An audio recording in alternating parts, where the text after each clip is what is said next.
बात करेंगे और याद रखो ये लोग वहीं रहे। बस ऐसे रोक लो, धन्यवाद। वहां से बस ध्यान रखो, माओ बहनों को परेशानी ना हो। जय भीम। बहुजन समाज में जन्मे सभी संतों, गुरुओं, महापुरुषों को नमन करते हुए आज यहाँ पटना की धरती पर उपस्थित भीम आर्मी, आजाद समाज पार्टी और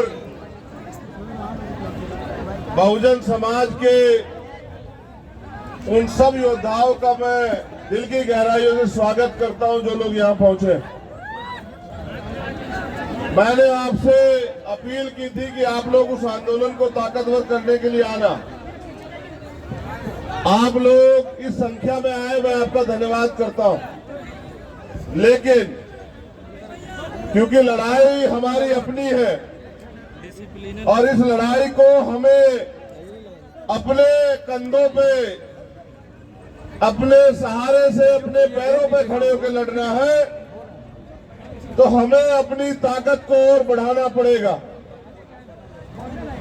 जब हमारी ताकत बढ़ेगी तभी हमारे मुद्दों पे, हमारी समस्याओं पे सरकारें गंभीर होंगी। यहाँ बड़े पैमाने पर उपस्थित माताओं बहनों का भी मैं धन्यवाद करता हूं। बहुजन समाज के लोगों, आज जो हालात पूरे देश में हो चुके हैं, इन हालातों से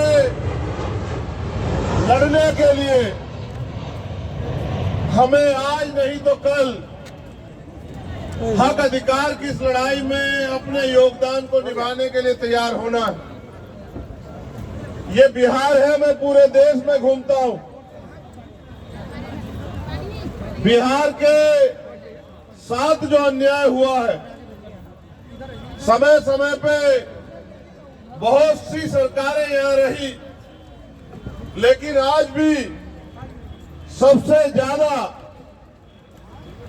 अगर रोजगार के लिए किसी प्रदेश के लोग जाते हैं तो वो बिहार के लोग जाते हैं। इसका मतलब कि सरकारें जो भी रही हो, वो सभी सरकारें यहाँ के लोगों की बुनियादी समस्याओं को न समझ पाई है, न ही उनको बदलने का प्रयास कर पाई। हमारे भीम आर्मी, आजाद समाज पार्टी के कर्मठ, ईमानदार, संघर्षशील कार्यकर्ता और नेता पिछले 24-25 दिन बिहार के गांव गली में, सड़क पे बहुजन समाज जोड़ो, भाईचारा तैयार करो, अधिकार प्राप्त करो यात्रा के जरिए आपके बीच गए।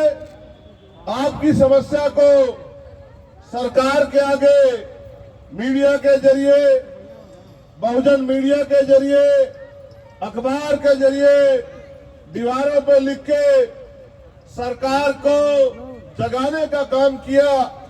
सरकार जागी तो है, लेकिन सरकार इस बात से जागी है कि इन लोगों के वोटों को कैसे लिया जाए। वो आपके बीच संवाद के कार्यक्रम लेके आना चाहती है। मैं यहाँ के मुख्यमंत्री जी से कहना चाहता हूँ कि वो संवाद जरूर करे, लेकिन संवाद इनकी समस्याओं का हल करने के लिए करे, इनकी वोट को ठगने के लिए ना करे। जब से देश आजाद हुआ है, वोट का अधिकार आया है, हमारे लोगों ने अपनी वोट को सभी लोगों पे भरोसा करके देने का काम किया है। उनके हिस्से में मात्र वादे, उम्मीदें, सपने ही आए हैं। कई मांगे जो बहुत महत्वपूर्ण है, जो मेरे सामने भी रखी गई, यात्रा में जिन पे चर्चा हुई, मैं बहुजन मीडिया के साथियों का भी धन्यवाद करता हूं।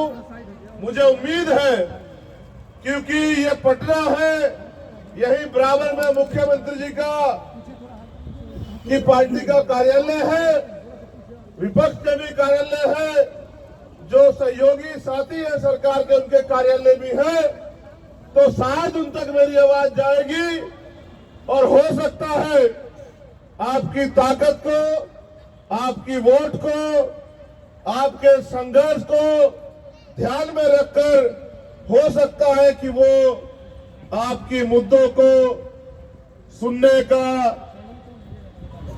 उनको निवारण करने का वोट के कारण ही चाहे काम करे। इसलिए उनके करीब ये सभा रखने का काम हमारे साथियों ने किया। जो प्रमुख मांगे हैं, मैं उम्मीद करूंगा कि मुख्यमंत्री जी उनका संज्ञान लेंगे, और अगर नहीं संज्ञान लेंगे तो हम पे यही रास्ता बचेगा, जो रास्ता आज हम इख्तियार नहीं कर रहे हैं, कि अगली बार हमें इन मुख्यमंत्री का घेराव भी यहां बड़े पैमाने पे करना पड़ेगा और इनको मजबूर करना पड़ेगा कि ये हमारी मांगों को सुने। हमारी सबसे प्रमुख मांग है, 22,000 से ज्यादा मामले एससी के यहां लंबित हैं। एससी आयोग का गठन यहां हो जाना चाहिए था। सरकार की नजरों में ये कोई बड़ी समस्या नजर नहीं आई, इसलिए उन्होंने आयोग का गठन नहीं किया।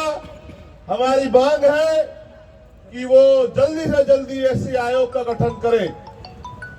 एससी, एसटी, ओबीसी और मुस्लिम छात्रों को जो छात्रवृत्ति मिलती है, जिनमें हमारे महापुरुष, चाहे संत गाडगे जी महाराज हो, चाहे बाबा साहब अम्बेडकर हो, उन्होंने ये कहा है कि शिक्षा श्रेणी का वो दूध है जो पिएगा वो दहाड़ेगा।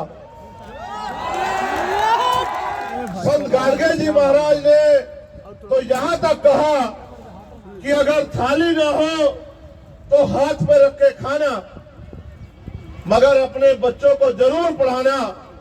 एक तरफ सरकारी स्कूल है जहां पढ़ाई के नाम पे मजाक हो रहा है, एक तरफ प्राइवेट स्कूल है जिनकी महंगी फीस है, फिर भी जो छात्रवृत्ति हायर एजुकेशन में या प्लस टू के बाद हमारे लोगों को मिलती थी, जैसे निचले की क्लास में मिलती थी, जिसका 60% पैसा केंद्र सरकार देती है और 40% पैसा राज्य सरकार देती है, उस छात्रवृत्ति को इनकी लापरवाही के कारण छात्रों को नहीं दिया जा रहा है।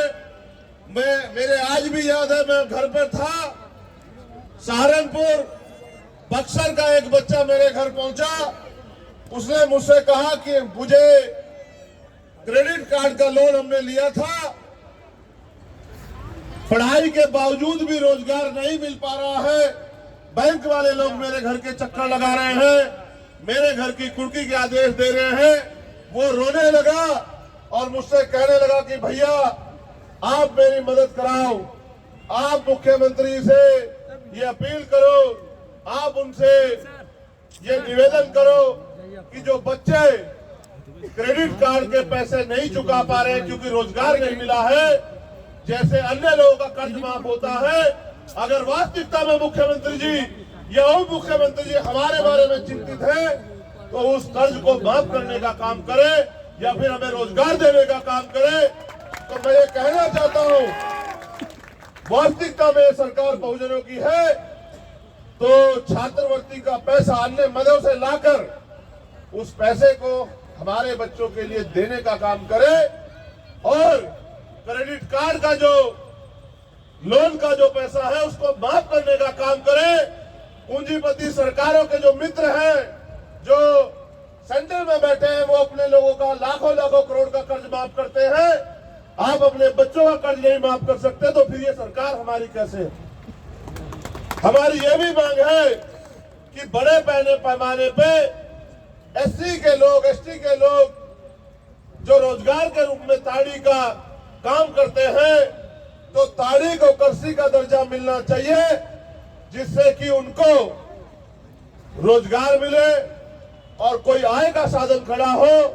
बिना आय के साधन के वो भूखमरी, बेबसी का शिकार हो रहे हैं। सरकार के नागरिक है इस प्रदेश के, सरकार को सोचना चाहिए। अगर हमें अवसर मिलेगा तो हम ताड़ी को कृषि का दर्जा दिलाने का काम करेंगे, लेकिन इस सरकार से भी मेरा अनुरोध है कि वो ताड़ी को कृषि का दर्जा दिलाने का काम करे। तालीमी मरकज, टोला सेवक को नियमित करने का काम करे, ऐसी भी हमारी मांग है। और अगर वास्तविकता में सरकार कमजोर वर्गों के प्रति सचेत है, उनका भला करना चाहती है, तो नफरत के नाम पे जो मॉब लिंचिंग होती है, जिसका बड़े पैमाने पे शिकार दलित, आदिवासी और मुस्लिम होते हैं, तो मॉब लिंचिंग के खिलाफ एक सख्त कानून बना के इन लोगों की रक्षा करने का काम सरकार करे। उसके साथ साथ सरकार आने पे या सरकार होने पे सरकार क्या कर सकती है, अगर सरकार को ना पता हो, मैं ये भी बताने का काम करूंगा कि कोई भी सरकार को समझ आए कि सामाजिक न्याय, सामाजिक परिवर्तन, आर्थिक मुक्ति ये सिर्फ कहने की बातें नहीं है। अगर सरकार आने पे भी आप अपने वर्ग के लोगों को इसका लाभ नहीं देते, तो सत्ता में बैठ के गाल बजाई करने का कोई फायदा नहीं है, सत्ता की कुर्सी में चिपकने का कोई फायदा नहीं है। अगर सरकार एससी, एसटी, ओबीसी, माइनॉरिटी के प्रति सचेत है, तो एससी, एसटी, ओबीसी, माइनॉरिटी के लोगों को जो सरकारी ठेके हैं उनमें आरक्षण देने का काम करे। ये आरक्षण की व्यवस्था होने से मैं जिम्मेदारी से कहता हूं, इन्हीं वर्गों के बीच से नए ठेकेदार पैदा होंगे, पैसे वाले लोग पैदा होंगे, और उस पैसे से वो अपने वर्गों के हितों के लिए काम करेंगे। एक नया समाज बनेगा जो आर्थिक रूप से मजबूत होगा। एससी, एसटी, ओबीसी के लिए जब हम केंद्र की बात करते हैं तो उनसे हम ना उम्मीद है, क्योंकि ना वो सरकार हमारी है, ना उनको हमारे मुद्दों से मतलब है। वो तो हमारा वोट लेके हमारे लोगों को लूटने का काम करती है। तो हमारी ये मांग है कि प्रमोशन में रिजर्वेशन एससी, एसटी, ओबीसी के कर्मचारियों के लिए लागू किया जाए। अगर ये सरकार वास्तविकता में बहुजन समाज के लोगों का हित चाहती, ये सरकार जातिगत जनगणना करा रही है, उसके लिए तो मैं उनको धन्यवाद देता, लेकिन जातिगत जनगणना कराने के बाद करेगी क्या?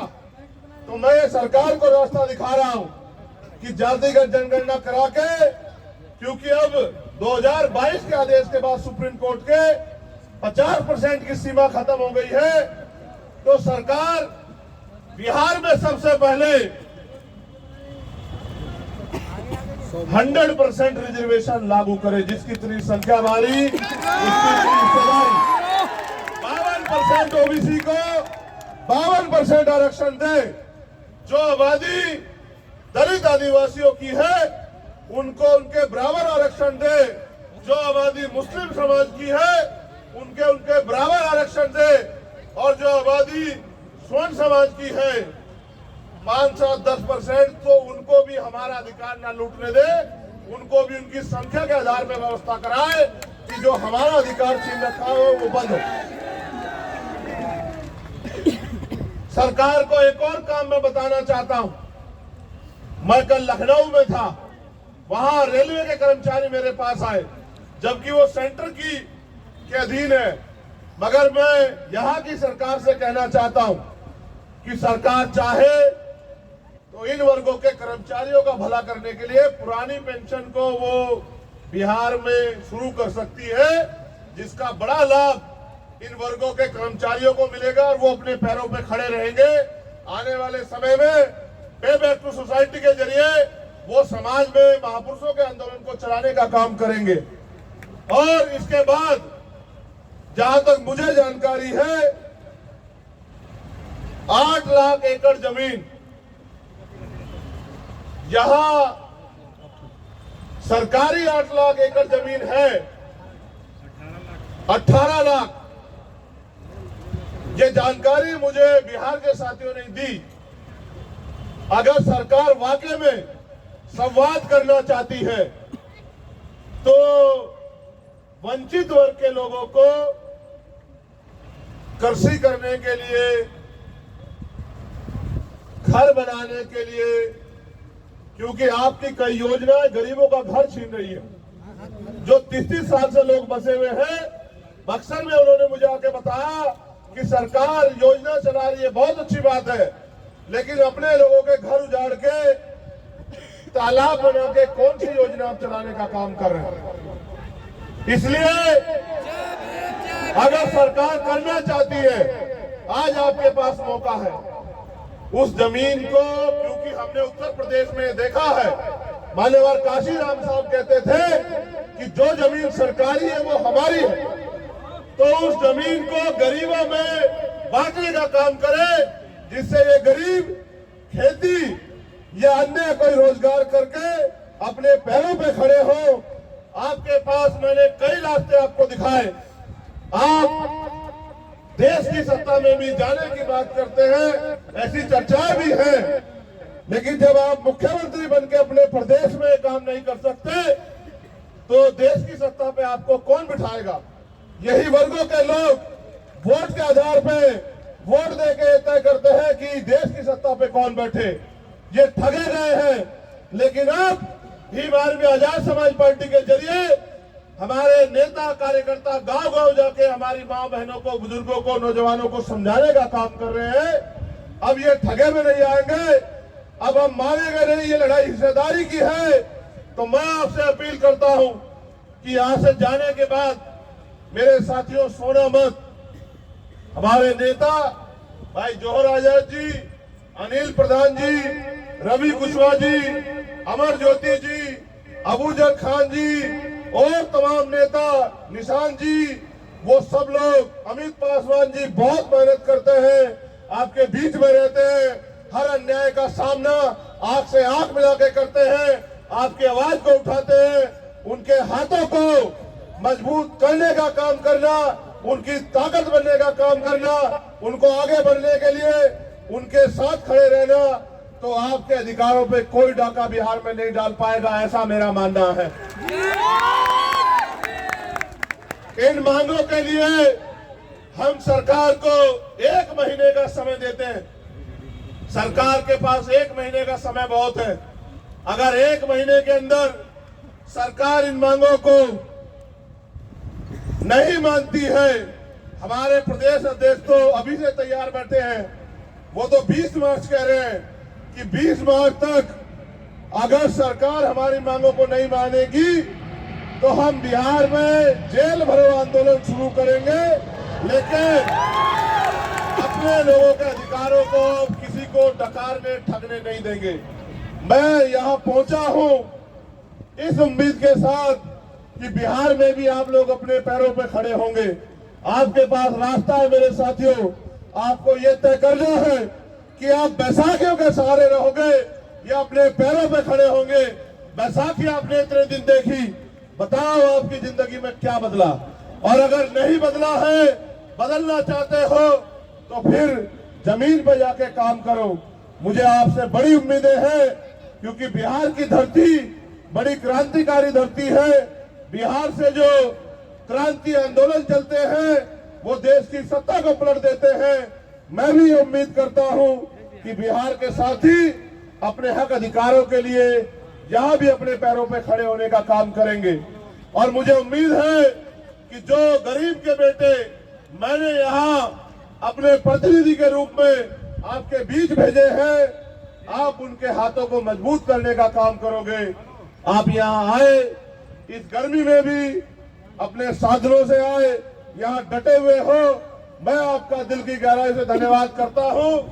आपको बहुत बहुत मुबारकबाद देता हूं। जो साथी मंच पे हमारे नेतागण हैं, यहाँ के सभी जिला अध्यक्ष, सभी प्रखंड अध्यक्ष, सभी मंडल अध्यक्ष, प्रदेश कमेटी के लोग, राष्ट्रीय कमेटी के लोग विजय जी यहाँ पहुंचे हैं, राहुल जी, राजेंद्र यादव जी के जो हमारे बेटे राहुल भाई यहाँ पहुंचे हैं, मैं उन सब का भी धन्यवाद करता हूँ। हमारी महिला शक्ति का भी धन्यवाद करता हूँ, क्योंकि मैंने उन्हें सुना, वो बड़े अपने अधिकारों के प्रति जोश में है। आप उनको ताकत देना, वो आपको निराश नहीं होने देंगे। बहुत बहुत धन्यवाद। जय भीम, जय भारत, जय संविधान, जय मंडल, जय जोहार। और अपनी लड़ाई को अपने पैरों पे इसी तरह से आप लोग आगे बढ़ाते रहे। बहुत बहुत धन्यवाद। जय भीम।